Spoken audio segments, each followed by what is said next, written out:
Bismillahirrahmanirrahim. My name is Dr. Sumaya Fareed and I am a lecturer of DPT in Times Institute, Multan. I will be teaching you biomechanics and ergonomics in this semester. आज जो हम लोग topic पढ़ने वाले हैं वो है biomechanics of the spine. जैसा कि हमने पिछले सेमेस्टर में जो है वो पढ़ा था biomechanics of the upper extremity and the lower extremity, वो हम लोगों ने कवर कर लिया था।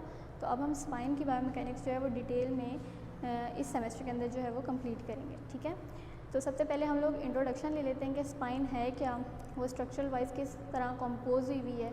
तो हमारे पास स्पाइन की जो सबसे पहले फंक्शंस की बात कर लेते हैं कि स्पाइन हमारी बॉडी के अंदर रोल क्या प्ले करता है। सबसे पहला जो इसका रोल होता है वो एक हमें लिंक प्रोवाइड करता है, लिंकेज प्रोवाइड करता है अपर एक्सट्रीमिटी एंड लोअर एक्सट्रीमिटी के दरमियान।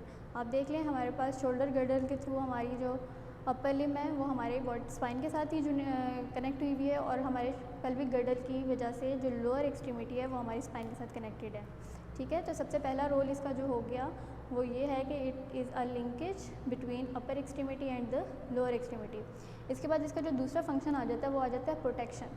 प्रोटेक्शन किस चीज़ की है? हमारे पास अल्लाह ताला ने सेंट्रल नर्वस सिस्टम का जो स्पाइनल कॉर्ड दिया हुआ है वो हमारी स्पाइन के अंदर से गुजरता है, क्योंकि spine is a bony structure और जो स्पाइनल कॉर्ड है वो हमारे पास बहुत ही ज़्यादा डेलिकेट स्ट्रक्चर है, तो वो हमारी स्पाइन के अंदर से गुजरता है ताकि इन केस अगर कोई भी ट्रॉमा हो या इंजरी हो जाए तो हमारी स्पाइन उसे प्रोटेक्ट कर ले, उसे डायरेक्ट ब्लो ना मिले। ठीक है, उसके बाद हमारे पास आ जाता है इसका तीसरा रोल जो कि है पोस्चरल मेंटेनेंस। हमारी जो स्पाइन है वो हमारा एक इरेक्ट और पोस्चर मेंटेन करने के अंदर हमारी जो है वो हेल्प करता है। ठीक है, और जितने भी मैकेनिकल लोड्स होते हैं बॉडी के वो सारे के सारे हमारे स्पाइन के ऊपर आते हैं।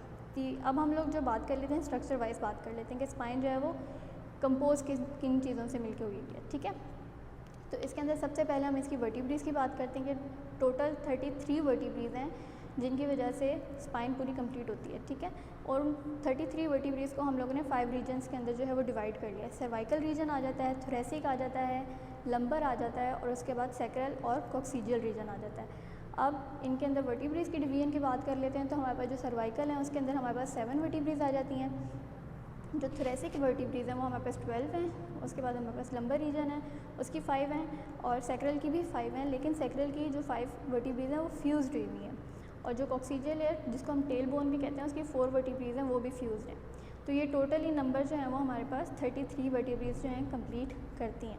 ठीक है, अब हम लोग बात कर लेते हैं फंक्शनल यूनिट की कि हमारी एक स्पाइन का फंक्शनल यूनिट कौन सा है।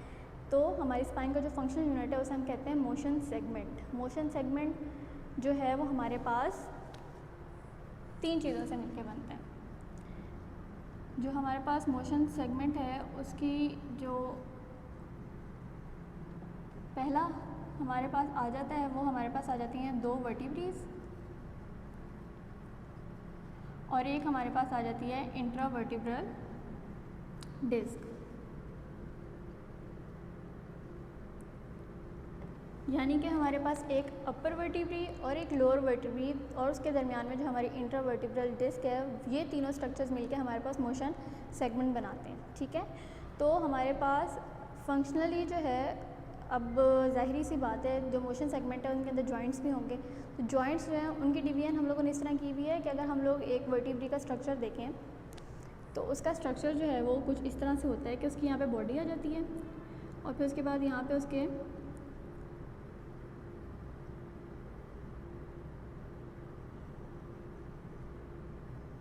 इस तरह ये जो है ये हमारे पास बॉडी ऑफ द वर्टिब्री आ जाती है। ये वाले जो हमारे पास प्रोसेसेस निकले हुए हैं इनको हम लोग कहते हैं ट्रांसवर्स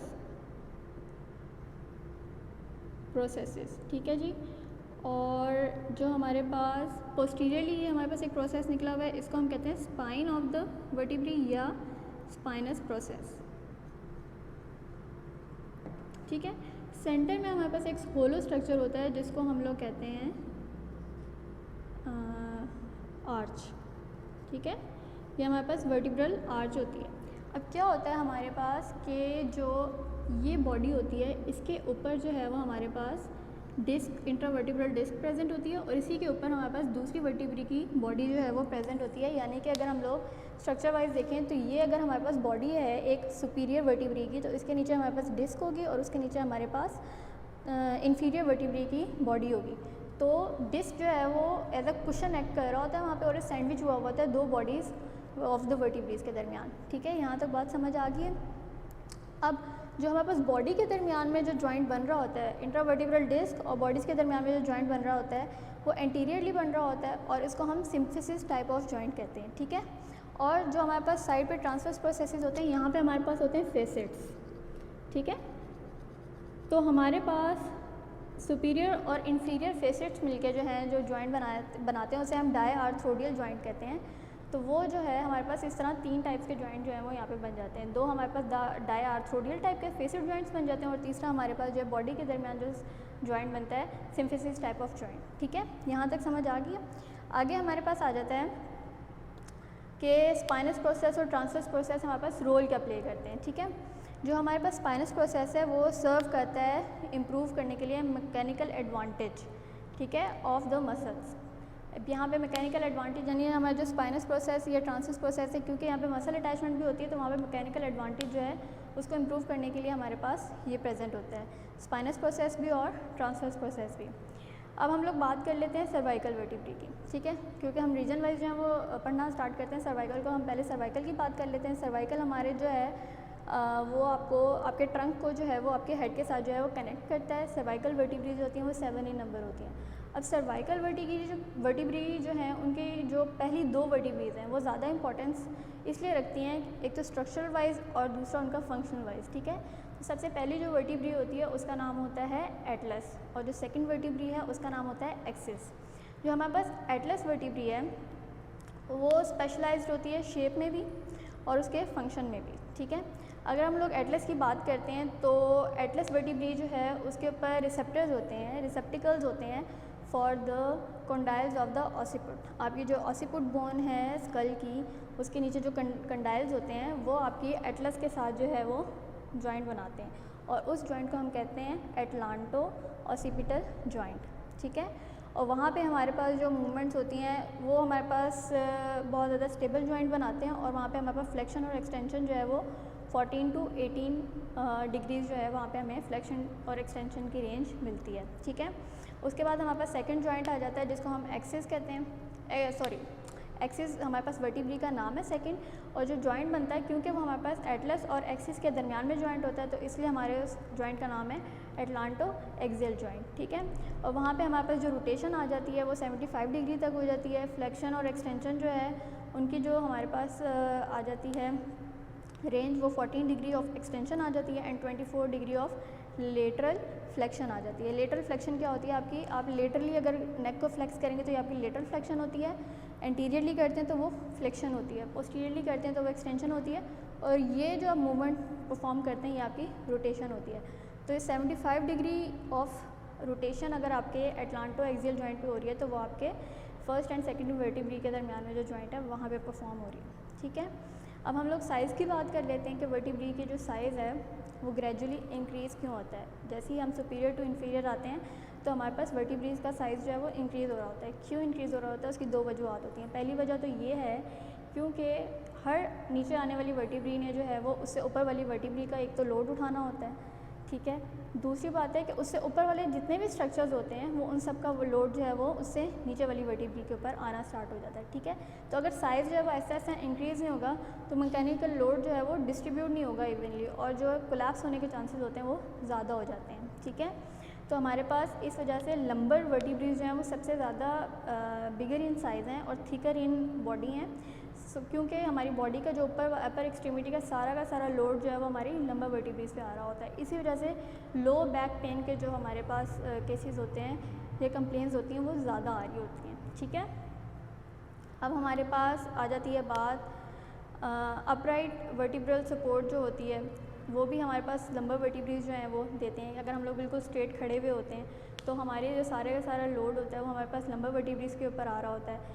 इसी वजह से लंबर वर्टिब्रे की बॉडी का साइज़ और उनकी इंट्रावर्टिब्रल डिस्क का साइज़ दोनों का साइज़ जो है वो बड़ा होता है एज़ कम्पेयर टू बाकी जो आपकी वर्टिब्रेज हैं स्पाइन की और डिस्क हैं, ठीक है। अब हम लोग बात कर लेते हैं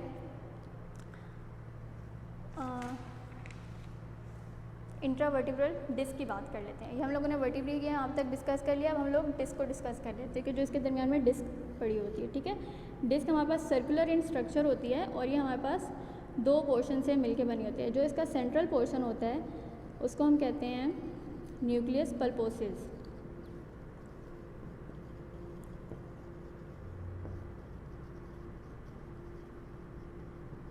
और जो इसका आउटर स्ट्रक्चर होता है जो कि एक फाइब्रोकार्टिलेज होता है और हमारे पास लेमिना ऑफ द कोलेजन से मिलके बना होता है, इसका नाम होता है एनुलस फाइब्रोसिस।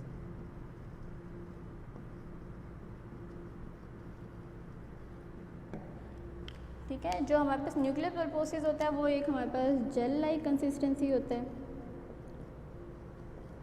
जबकि हमारे पास एनुलस फाइब्रोसिस जो होता है वो हमारे पास कोलेजन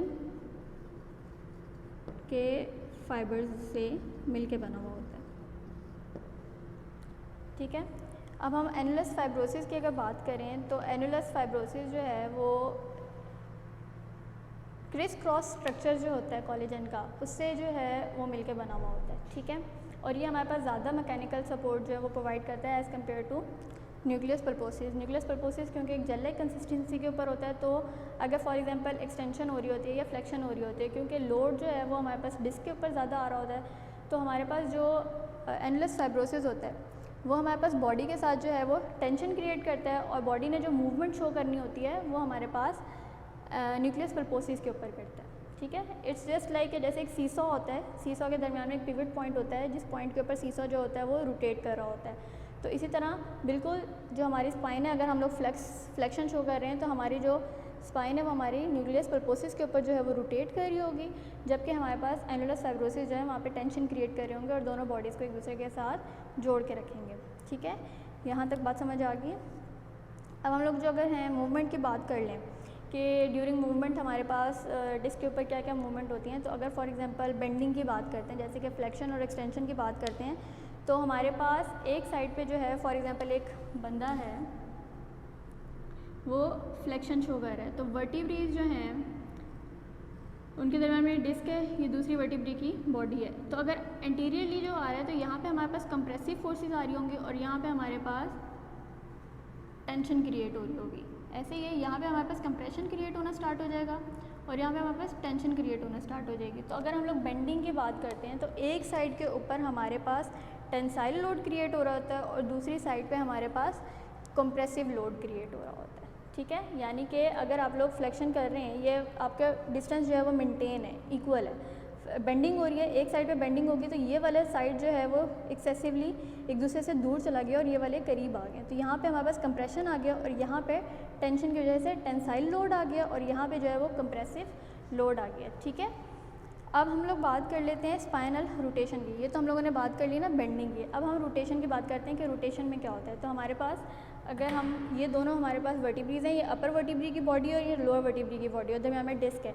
तो रोटेशन की बात है तो रोटेशन में हमारे पास एक अगर क्लॉकवाइज जा रहा है तो दूसरा हमारे पास एंटी क्लॉकवाइज जाएगा और वहाँ पे शियर लोड जो है वो क्रिएट करेगा। ठीक है, वहाँ पे शियर स्ट्रेस और लोड क्रिएट होने की वजह से जो पेरिफ्रीज हैं ऑफ द एनुलस फाइब्रोसिस वहाँ पे ज़्यादा हमारे पास शियर लोड जो है वो क्रिएट होगा। ठीक है, अब हम लोग बात कर लेते हैं स्पाइनल कर्व्स की। ठीक है, अगर हम लोग स्पाइन की बात करते हैं कि स्पाइनल कर्व्स जो हैं वो किस तरह की होती हैं, तो हमारी जो नॉर्मल कर्वेचर है वो इस तरह करके है कि ये अगर हमारी सर्वाइकल है तो ये हमारा थोरेसिक रीजन आ जाता है और ये हमारा लंबर रीजन आ जाता है, ये सैक्रल आ जाता है और ये हमारा कॉक्सीजियल रीजन आ जाता है। ठीक है, अब ये एक normal curvature of the spine है। ठीक है, जब आप एक एरेक्ट और नॉर्मल पोजीशन में खड़े होते हैं तो आपकी ये 5 कर्व्स जो हैं वो प्रोड्यूस होती ही होती हैं। ठीक है, लेकिन अगर इनके अंदर कोई एबनॉर्मेलिटी आ जाती है तो वो इन कर्वेचर्स के दरमियान या तो ज़्यादती हो जाएगी या कमी हो जाएगी। ठीक है, अब क्या होता है हमारे पास फोर नॉर्मल कर्व्स हैं, एक हमारी सर्वाइकल की है और लंबर की है, थोरेसिक की है और सैक्रल की है। ठीक है, अब सर्वाइकल और लंबर एक जैसी कर्व्स शो करते हैं और थोरेसिक और सैक्रल जो है वो हमारे पास एक जैसी कर्व्स जो हैं वो शो करते हैं। अब कुछ कर्व्स ऐसी होती हैं जो हमारे पास at the time of birth present होती हैं जिनको हम प्राइमरी कर्व्स कहते हैं, और कुछ ऐसी होती हैं जो बाद में हमारे पास लोड और वेट डलने के बाद जो है वो डेवलप होती है जिनको हम सेकेंडरी कर्व्स कहते हैं। तो जो थोरेसिक और सैक्रल ये वाली जो कर्व्स हैं ये हमारे पास at the time of birth present होती हैं, इसलिए हम इनको प्राइमरी कर्व्स कहते हैं, ठीक है। जबकि हमारे पास जो लंबर और सर्वाइकल की कर्व्स हैं वो जब आपका लोड डलता है, बेबी जब है वो अपना सर का जो लोड है वो अपनी स्पाइन के ऊपर डालना स्टार्ट करता है तो उसकी सर्वाइकल की कर्व होती है, और जब वो बैठना स्टार्ट करता है या खड़ा होना स्टार्ट करता है तो फिर उसकी लंबर की कर्व जो है वो डेवलप होना स्टार्ट होती हैं। तो हमारे पास सर्वाइकल और लंबर जो हैं वो हमारे पास सेकेंडरी कर्व्स में आ जाती हैं, जो कि हमारे पास वेट लोड के साथ साथ जैसे जैसे बच्चा जो है वो बड़ा होता जाता है तो डेवलप होना स्टार्ट हो जाती हैं, ठीक है, अपराइट पोजीशन में। तो इसलिए इन दोनों को जो है वो हम सेकेंडरी कर्व्स कहते हैं, और जो हम लोगों ने थोरेसिक और सैक्रल पढ़ी थी वो हमारे पास at the time of birth present होती हैं, तो इसलिए हम उनको क्या कहते हैं, प्राइमरी कर्व्स कहते हैं, ठीक है। जो लंबर कर्वेचर होता है ना हमारे पास, जो लंबर का ये जो कर्व है, ठीक है, ये जो है वो at the time of 7 to 17 of age, मतलब 10% जो कर्वेचर जो है वो 7th एज से लेके 17 एज तक जो है वो डेवलप हो जाता है। अच्छा, अगर हम लोग बात कर लेते हैं ना प्राइमरी कर्व्स की बात कर लेते हैं, तो प्राइमरी कर्व्स हमारे पास हैं थोरेसिक एंड सैक्रल। तो ये हमारे पास कनकेव कर्व्स होती हैं एंटीरियर, ठीक है। ये कनकेव, ये देखें ये कनकेव स्ट्रक्चर है, ये वाला कनकेव है और ये कनकेव है और ये भी कनकेव है, तो ये एंटीरियरली कनकेव है, तो ये हमारे पास प्राइमरी कर्व्स हैं, और ये पोस्टीरियरली कनकेव है। तो हमारे पास सेकेंडरी कर्व्स जो हैं वो पोस्टीरियरली कनकेव है, जबकि हमारे पास जो प्राइमरी कर्व्स हैं वो हमारे पास एंटीरियरली कनकेव है, ठीक है। अब इन कर्व्स के अंदर कोई भी एबनॉर्मेलिटी आ जाए ड्यू टू एनी रीज़न, ठीक है, तो वो हमारे पास डिफॉर्मिटी जो है वो काउंट होती है, ठीक है। अब एक सर्टेन लिमिट या सर्टेन अमाउंट ऑफ कर्वेचर जो है वो प्रेजेंट होता ही होता है बॉडी में, ठीक है। अब अगर हम लोग थोरेसिक की बात करते हैं, थोरेसिक के अंदर अगर कर्वेचर जो है वो एक्सेस हो जाए, एक्सेसिवली वो एंटीरियरली कनकेव जो है वो ज़्यादा हो जाए, तो उस कंडीशन को हम कहते हैं काइफोसिस, ठीक है। लंबर रीजन की अगर कर्व जो है वो एग्जैजरेट हो जाए तो उसको हम कहते हैं लोर्डोसिस। अब अगर हम लोग लेटरल व्यू देख रहे हैं, ठीक है, अगर हम स्पाइन को जो है वो हम यूँ करके देखें तो ये हमारा लेटरल व्यू है, लेकिन अगर हम स्पाइन को बिल्कुल बैक से देखेंगे, बैक से तो हमारी स्पाइन बिल्कुल स्ट्रेट नज़र आती है, ठीक है।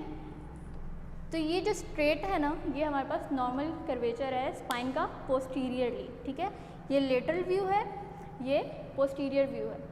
लेटरली जो है वो इसकी यूँ कर्व्स हमें नज़र आएंगी, ठीक है, और अगर लेटरली हमें ये वाली कर्व्स ना नज़र आएँ और बिल्कुल स्ट्रेट हो जाए तो उस कंडीशन को हम कहते हैं बैम्बो स्पाइन, ठीक है। अब हमारे पास जो पोस्टीरियरली है वो हमारे पास बिल्कुल स्ट्रेट नहीं होती है। अगर पोस्टीरियरली हमारे पास जो है वो कर्वेचर जो है वो डिफरेंट हो जाए, यूँ करके हो जाए या यूँ करके हो जाए, तो दैट कंडीशन यानी कि लेटरल कर्वेचर जो है हमारे पास स्पाइन का, उसको हम कहते हैं स्कोलियोसिस, ठीक है। तो अब हमारे पास स्कोलियोसिस के दो टाइप्स हैं, या तो सी शेप स्कोलियोसिस होता है या हमारे पास एस शेप्ड स्कोलियोसिस होता है, ठीक है। सी शेप तब होता है जब आपके पास सिर्फ लंबर रीजन या थोरेसिक रीजन जो है वो स्ट्रेट हो जाए, जबकि हमारे पास एस शेप जो है वो तब आता है जब हमारे पास लंबर या थोरेसिक में से कोई एक हो, ठीक है। इसके अंदर हमारे पास बोथ इन्वॉल्वमेंट हो जाती है, जो हमारे पास सी शेप्ड होती है, इसमें हमारे पास दोनों जो कर्व्स होती है लंबर और थोरेसिक उन दोनों की इन्वॉल्वमेंट होती है। एस शेप में हमारे पास सिर्फ लंबर या थोरेसिक में से ओनली वन की इन्वॉल्वमेंट होती है, ठीक है। यहाँ तक हमारे पास जो है वो आ गई हैं कंडीशंस। उसके बाद अगर हम लोग स्कोलियोसिस की बात करें तो यहाँ पे दो पॉइंट आखिरी जो है वो एक्सप्लेन करने हैं कि इसके अंदर या तो स्ट्रक्चर स्कोलियोसिस होता है या नॉन स्ट्रक्चरल स्कोलियोसिस होता है। स्ट्रक्चरल स्कोलियोसिस का मतलब होता है कि आपकी वर्टिब्रेस जो है वो स्ट्रक्चरली जो है वो इन्वॉल्व हो गई हैं और उनको करेक्ट करना जो है वो थ्रू बेंडिंग या किसी भी तरीके से मुश्किल होता है, ठीक है। अगर आप उसे एक टाइम बेंड कर भी लेते हैं तो वापस वो दोबारा ओरिजिनल अपनी पोजीशन में आ जाते हैं, फ्लेक्सिबल नहीं होते, ठीक है। जबकि हमारे पास नॉन स्ट्रक्चरल जो स्कोलियोसिस होता है वो हमारे पास फ्लेक्सिबल होता है, तो वो बेंडिंग के थ्रू जो है वो ट्रीट हो जाता है। मैनेजमेंट में अगर हम बात करें, अगर हमारे पास इन तीनों कंडीशंस काइफोसिस, स्कोलियोसिस और लोर्डोसिस में से तीनों कंडीशन माइल्डर अगर केसेस हैं तो वो हमारे पास थ्रू बेंडिंग एक्सरसाइजेस इनके थ्रू जो है वो ठीक हो जाती हैं, और अगर सिवियर कंडीशंस होती हैं तो हमें ब्रेसेस और सर्जिकल इंटरवेंशंस भी जो है वो करनी पड़ती हैं। बाकी हम लोग इनके अभी स्पाइन का हमारा हाफ चैप्टर जो है वो कंप्लीट हुआ, अभी हम लोगों ने इनके लिगामेंट्स, मसल और मोशन मूवमेंट्स जो है उनको डिटेल्स अभी स्टडी करना है, तो वो इंशाल्लाह हम नेक्स्ट लेक्चर में कंप्लीट करेंगे। Thank you.